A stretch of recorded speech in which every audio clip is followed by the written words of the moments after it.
Жазуучу Султан Раев. Топурак. Аңгеме.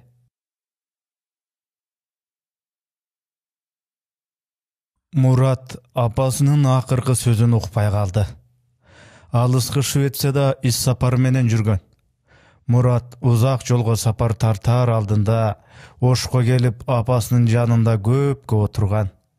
Жарым жылдан бери төшөктө узак жатып калган апасынын акыбалы күндөн күнгө оорлоп, өңү өчүп, куп-куу тартып, жаак эти шылынып түштү. Кум сарган жүзүндө тирүүлүктүн изи өчүп бараткандай сезилди. Иреңи суз, ара чоло эриндери бүлк-бүлк этет. Ичинде жылаандай уюп жаткан оорунун зардабы жанын жан алдырбай катуу иштен бурап, эртелиге чоң тотуп чыгат. Дүйнөсү чаркайланган кемпирди ажал тушап, сары чырмоктой жабышты. Көзүн жумса эле көргөн актыгы шүдүрүмдөй кулап, жумулган көздүн карегине уюлгуйт. Алпурушкан өмүр булуттай ыйлап, узун түш жаадында көз жаштай кулап, өткүн мисал төгүп өттү. Ушул аралыкта шамалдай сапырган буулуккан ойлору асылып турат. Күн алыс сайган ийнеда дене чыйралтып, демине дем коша албады. Мурат апасынын колун кармады. Узун арык манжалардын сүлү качканын сезди ал. Жарым жылдан бери апасынын денесинде тирүүлүк менен өлүмдүн кармашы жүрүп келет. Керебетке жабышкан денеси оңой менен оңдурбай калды сыягы. Күн алыс 3 маал сайылган ийне жан кашайткан ооруну бир азга тыным алдырат да, кайрадан эле түн бою онтотуп чыгат. Таң эрте келген дарыгер да апасын айланчыктап отурган кыздарына, алыска сапар улап жаткан Муратка кеп ачыгын айткан. Ашып барса 2 жумалык өмүрү калды деп. Бул сөздү укканда ортончу карындашы зыркире ыйлап жиберген. Ал да алыста үй бүлөсү менен Орусияга иш артынан кетип, апасынын оор абалына чыдабай баарын таштап, бир жумадан бери ушерде. Апасынын кашында. Бүтпөгөн бу жашоонун арманына, көрүү каттын айынан алыстап өтүп жаткан турмушуна кейип, жаныңдан чыкпай жатсам гана дегендей өксүп, утуру үн кырып ыйлап алат. Азырда доктурдун айтканы кейишке түшүрдү. Ачуу ыйлатты. Кыз киши энеге жакын болорун Мурат сезип турду. Ыйы жаныңды эзет. Эркек киши жүрөгү мерезирээк болобу, апасынын бу акыбалына жан үрөп кейине албай, түк үйрүлүп түшө албады. Апасы уул кыз арасынан Муратты айрыкча жакшы көрөр эле. Балким эркек балага болгон мамиле ушундайбы? Кайран апасы ага бир башка жанын чабып, үйгө келген сайын садаган болоюн деген сөзүн оозунан түшпөйт эле. Ага аспейит мамиле кылар эле. Мурат 50ден ашса да энеге баягыдай эле баладай сезилчүбү, же уулдун орду кыздардан башкабы? Апасы бойлуу, сөөк сактуу аял эле. Эстесе, апасынын буга дейри ооруганын, жаны жер тартып бүк түшүп жатып калганын эстей албады. Апасы тиричиликке тың аял эле. Өткөн күндөр дем күчүн уурдап, төшөктө чүкөдөй кемпир жатты. Бу кемпир жашында ургачынын өңдүүсү, кебетеси келишкен ажарлуу жан эле. Анын баары какымдай учуп, калтардай кара чачтарын бубак басып, кенептей куп-ку, көзүндө жарыгы жок. Мурдагы жолу келгенде апасы алдаганча тың, сөзгө чыйраак, алган эмес ал акыбал сурап, кыйла тирик көрүнгөн. Азыркыдан бир аз алдуураак эле. Тили чалыштабай күрмөөгө келип, кеп сөзгө жарап турган. Кандайсың садаган болоюнум? Бала чакаң тынчпы? Аялың демдүүбү? Деп шыпшына алсыз сүйлөгөн. Бул саам апасы уйму-үйүз тартып отурган кыздарына кайрылып, силер бир азга эшикке чыгып тура тургула, агаңарга айтар кем бар, дегенде ишарат берген. Кыздар да бул сөзгө такат бербей, ордунан козголуп сыртка чыгышты. Бөлмөдө экөө калды. Апасынын арык колдору уулунун колун кармады. Кармады да деми сууп бараткан оозуна уулунун колун жакындатып, жансыз эриндери менен жыттап акырын өптү. Кургак өптү. Ал апасынын самайынан жыттап, колу менен аппак чачтарынан сылап, энесинин бырыштуу маңдайынан сүйдү. Эне уулунун колун бекем, алсыз, тамыры ташына тепкен ичке манжалары менен кысып, кургак эриндери менен Мураттын колун өптү. Кусалуу өптү. Ушул саам эненин көзүнөн сымаптай жаш башпакты.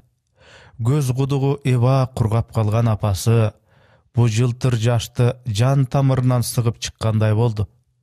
Эки сымаптай көз жашы уулуна болгон бүткүл энелик кусасын төгүп ийгендей көрүндү ага. Апасы үн чыгарбай, ичинен койгул көзүнөн жаш чыгарбай кыйналып ыйлады. Денеси да бүлк эткен жок. Үнсүз ыйлады. Уулунун көзүнөн каканактаган жаш каректен бери сыртка чыга албай койду. Экөө бир паска уюп калды. Эне көз караш менен сүйлөдү. Уулунун не деп айтар сөзү оозунан учуп сайсөөгө сыздап ийди. Энеси бир-эки сөз айтууга күчүн жыйнады. Кудайга ыраазымын. Өлбөстүн күнүн көрүп, өчпөстүн отун жактым. Баарына кайылмын. Баарына ыраазымын. Кемпирдин үнү алсыз кысылды. Мен жаратканыма керек болуп калдым окшойт. Апасы бу тарткылыкка моюн сунгандай, мусапыр кейиптенди. Мобо, кемпир муштумдай башын өйдө жакка карай буруп, жаздыктын алдын кара, сага аманатым бар эле, деди. Кемпир бир аз башын көтөргөнгө аракет жасады. Ал колун жаздыктын алдына салды. Колуна кичинекей калтача урунду. Ал калтачаны алды. Ичин ач, деди кемпир. Ал калтачанын жибин тартып оозун ачты. Бу калтачада алакандай топурак экен. Топурак? Ал бул сөздү билдирбей кайрып алды. Бул топуракты, деди кемпир дармансыз. Бир ай мурда Алайга Кабылан көлгө барганда алып келгем, деди апасы. Ата конушумдун топурагы, уулум. Жаман айтпай жакшы жок. Ичер сум түгөнүп, кокус ары бурулуп кетсем, жайыма ушул бир уч топуракты таштап кой, деди кысылган үн менен. Бул ата конуштун топурагы. Өлгөндү топурак суутат, уулум. Калтачадагы топуракты ал бекем кармап, акырын жыттап да көргөн. Ал бу топурактан жытты да, апасы не себептен калтага бекемдеп салып алганын түшүнбөдү. Көзү али тирүүсүндө эле о дүйнө камданып алганын түшүнбөдү. Мурат апасынын кашында көгүмгө дейре отурду. Топуракты плащынын оң чөнтөгүнө салып, апасынын көңүлүн көтөрөйүн дедиби, орунсуз тамашалашты. Апа, мен келгиче өлбөй тур, деди. Кемпир акырын шымшынды. Жагы Кудайдан балам. Өткөн өмүр өчкөн от. Өзүң аман эсен барып кел, деди да, арык колун алакан жаза көтөрүп бата кылды. Үнсүз, амин, деп бата берди. Мурат апасы менен коштошту да, өңү көгүлтүр тартып бараткан апасын дагы бир ирет тешеттиктеп алды. Эне бала үнсүздүккө арбалган көз караш менен акыркы жолу жүз чайып турганын сезип турса да, аны билдирбегенге аракет кылды. Оюнун түбү от болуп турду. Үмүт, көрүмүт ушул. Кемпир акырын гана макул дегендей жансыз ээк какты. Мурат негедир бир уч топуракты өзү менен кошо Бишкекке алып кеткен. Ал алыста жүргөндө таң эрте апасынын үзүлгөнүн укту. Аны да Муратка аялы кабарлады. Аялы менен кыска гана сүйлөштү да, түз Стокгольмдон Москвага, Москвадан Ошко учарын айтты. Келинчеги Бишкектен Ошко карай жол алмак болду. Алыста жүргөн балдары жетип келсин деген тейде апасынын сөөгөн бир күн кармады. Мурат кеч иңир аралаш тээ жердин бир бурчунан Кара Сууга жетип келди. Россияда жүргөн бир туугандары да бу жерде экен. Карындаштарынын үнү кулак тундуруп, "Apa, canım apa" деп азалуу да, кайгылуу да чыгып, армандуу ыйлап жатты. Кичинекей карындашы кошок кошуп апасын жоктойт. Анын үнү баарынан бийик чыгып жатты. Мурат апасына сөгү жаткан боз үйгө киргенде, сөөк башындагы карындаштарынын ыйы күчөдү. Апасы жаткан керебетке тизелеп кулады. Колу менен апасынын жансыз жасатын кыса кармап, өнү бою титиреп кетти. Ыйы кургаак чыкты. Көзүнөн жашы качып турду.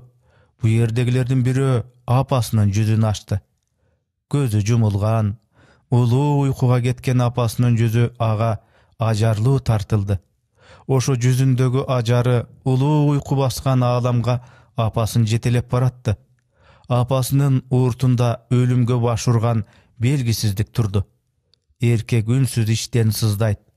Көзүнө жаш, көмөкөйүнө өкүрүк келбей буулугуп турду Мурат. Өкүрө албай, үнү буулугуп, дене боюн карактаган бир күч, кайгы касірети анын ичиндеги ириңин жара албай турду. Таң эрте апасын жерге берерде, баягы калтачадагы топурак жадына келди. Апасынын аманаты. Суук кабарды угары менен көңүлүнөн баары көтөрүлүп кетиптир. Кече түнү аялына айтып койсо, ал деле ошол калтачаны ала келмек. Апасыны сөгүн түшкө барып чыгарат. Ал шаарда калган 10 жашар кызына телефон чалды. Шаарда өсүп калган кызына эжелеп атуу араң түшүндүрдү. Калтачага салынган топуракты ал жумушчу столунун ылдыйкы кутучасына салган эле.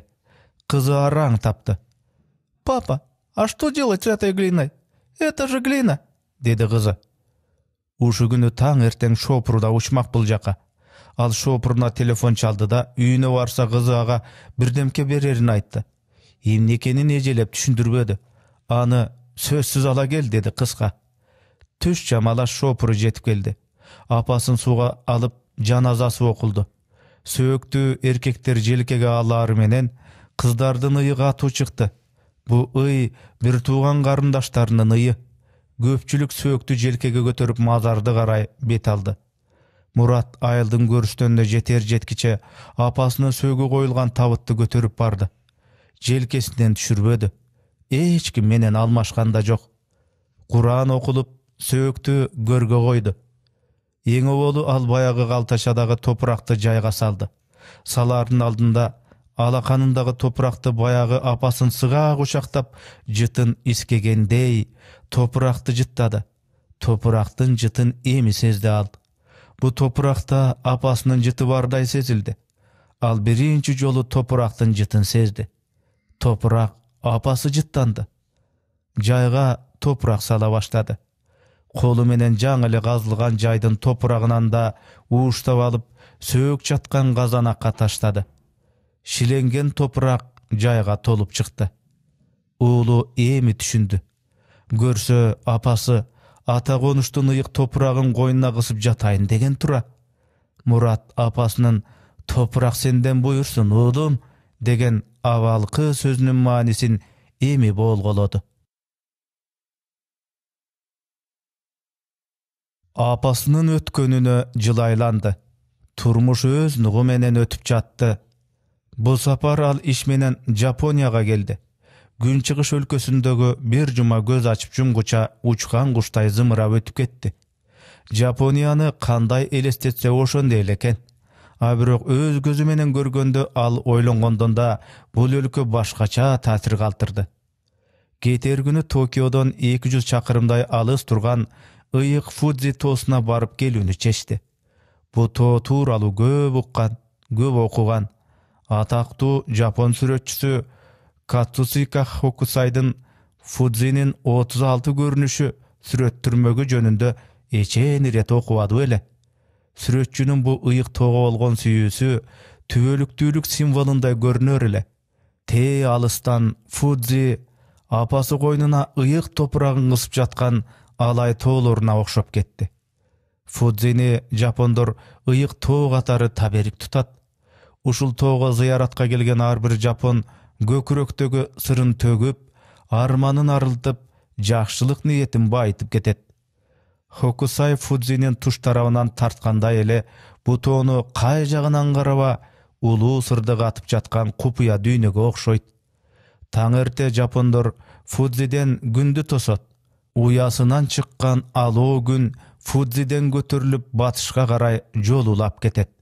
Анын жолу бийик тоолуу, ак кар көк муз баскан алыстагы мекенинин асманынан да күн жүрүшүн басып өтөт.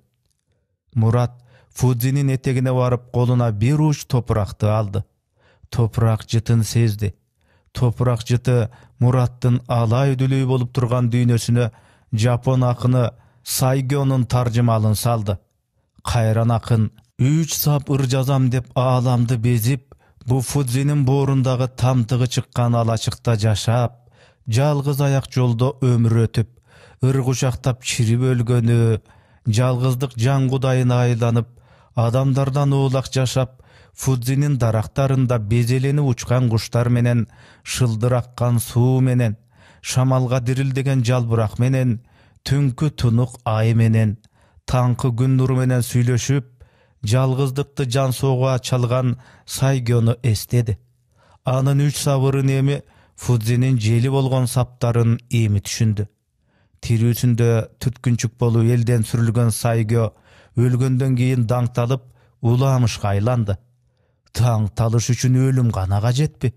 Мураттын жадына Сайгёну пир тутуп, анын караанына табынган Басёнун 3 сап ыры келди. Фудзи боорунан келген жел, шаарга алып барам сени желпигичке салып, эң баалуу белек деп. Мурат бу 3 сапты ичинде күңгүрөндү да, Фудзинин жел аргысында жашаган тирүүлүккө бетин тосту. Ал Фудзиге келбегенде бул ырдын маңызында түшүнбөк эмес. Мурат алакандагы топурактан жоготкон дүйнөсүн издегендей кусалыкты искеди.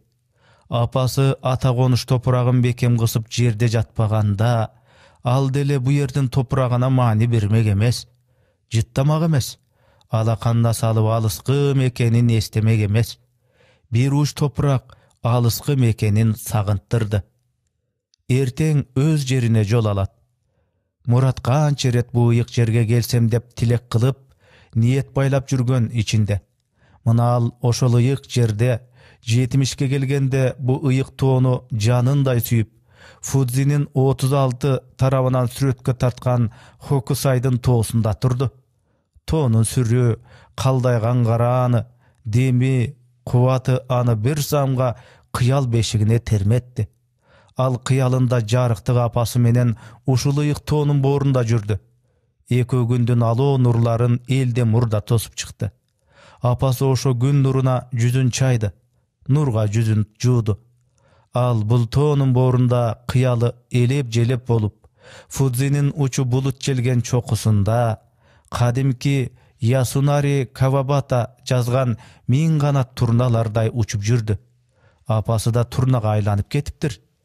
Бийик булуттарды аралап, көгүрүм деңиздин жарышкан толкундарын куш бийиктигинен карап турду. Кыял дүйнөсүндө термелип жатып, бу ыйык жердин олдо керемет касиетин сезди. Бүт ааламды жаңыртып, апа деп бакыргысы келди. Көзү умаштай чачырап, кыялы тетиги тоо этегиндеги деңиз толкундарын минип алып, көгүрүм улуу сууга сиңип баратты. Мурат тоо этегинен бир уч топуракты алды да, чөнтөгүндөгү бет арчысына салып, бекем түйдү. Ал бул топуракты апасы жаткан жайга алып барайын деп тилек артты. Мүмкүн апасынын руху да анын жанында жүргөндүр. О дүйнөдөгүлөр бу жалган жазмыштай жерге, элге, тилге да бөлүнбөйт. Бу ыйык жердин топурагынын касиетин апасы да сезсин деди. Ал кечке маал Фудзиден Токиого кайтты. Эртең таңга маал учат. Нарита аэропорту. Мурат каттоодон өтүп, чемоданын жүккө тапшырды. Жапониянын аэропортунда эч бир жүргүнчүгө маселе жаралбайт. Кезек күтпөй бат эле өтөт. Ал самолеттин салонунда отурду. Ортодон орун алды. Жүргүнчүлөрдүн баары өз жайына отуруп, бир аздан соң самолет асманга көтөрүлөт. Мураттын жанынан картаң жапон аял жай алды. Bir malda salondan stewardessanın үнü eşitildi. Murat aga dele көңүл бурган жок. Картаң аял апасынын жашына чамалаштай көрүндү. Жапон кемпир ага башын ийип сылык учурашты. Ушусам стюардессанын үнүн кулагы кайрадан чалды. Бу үн анын ысмын айтып жаткандай угулду. Чындап эле стюардесса Мураттын ысмын жарыя айтты. Укту да сөзгө түшүнбөдү. Шутушта стюардесса менен полиция кийиминдеги эркек киши келди да Мураттын паспортун сурады. Ал костюмунун төш чөнтөгүнөн паспортун алып чыкты. Экөө жапон тилинде ага түшүнүксүз сөздөр менен сүйлөшүп жатты. Алар акырын сылык гана «Биз менен жүрүңүз» дегендей ишарат берди. Ал англис тилинде «Кайда?» деп суроо бергенге үлгүрдү. «Биз менен жүрүңүз» деп кайра баш чаңсады стюардесса. Muratты борттон түшүрмөк болдубу же адашып башка самолетко отуруп алдыбы? Өзү да айраң. Башка самолет болушу мүмкүн эмес. Анын уча турган самолету ушул. Жаңылышы да мүмкүн эмес. Мураттын оюнан ар кайсы бүдөмүк ойлор ушту. Эчтекеге акылы жетпей турду. Мээсинде мени кайда алып баратат деген беймаза ойлор. Булардын ага ашкере сылык мамилесине караганда чоочулай турган деле эчтеке жоктой сезилди. Muratты полицейскийдин кичинекей бөлмөсүнө алып келди. Бул бөлмөнүн ортосундагы столдо чемодан турду. Ал чындап эле Muratка таандык чемодан эле. «Сиздин багажбы?» деди. «Ооба, меники». Оюнда жаман ойлор дале ойку-айку учуп жүрдү. Астыртан тынчсызданып, майда калтырак басканында сезип турду. «Ачыңыз», деди. Мурат чемоданын ачты. Өзүнүн кийимдери, анча-мынча сатып алган буюмдары, мындан башка эчтеке деле жок. Полицейский кийимдердин арасынан кече Фудзиямага барып, бет арчысына оролгон топуракты алып чыкты да ага көрсөттү. «Бул эмне?» деди полицейский. «Бул топурак, Фудзинин топурагы», деди Мурат шашкалактап.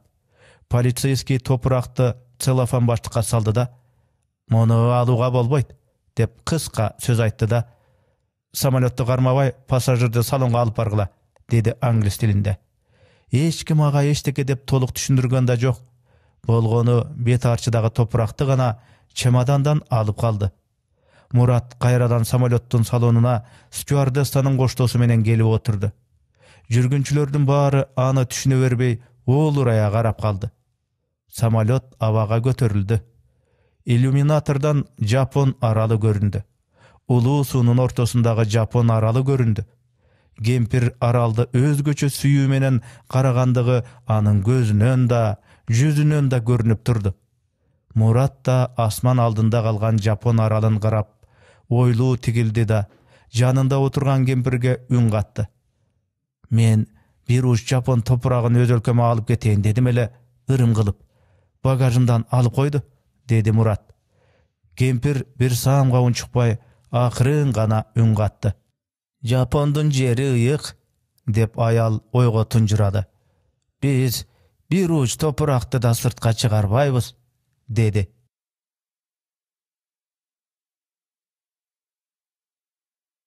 Самолет барган сайын бийиктеп баратты. Мурат көкүрөгүн уялап, жан тамырында эрий албай турган Басионун 3 сап ырын эстеди. Гүлдөгөн алчага тең келе албай, өңөштү булуттуу мунарыкта уяла түшкөн ай. Самолет барган сайын бийиктеп баратты. Улуу суунун арасында энесинин бир тамчы көз жашындай Жапон жери жатты.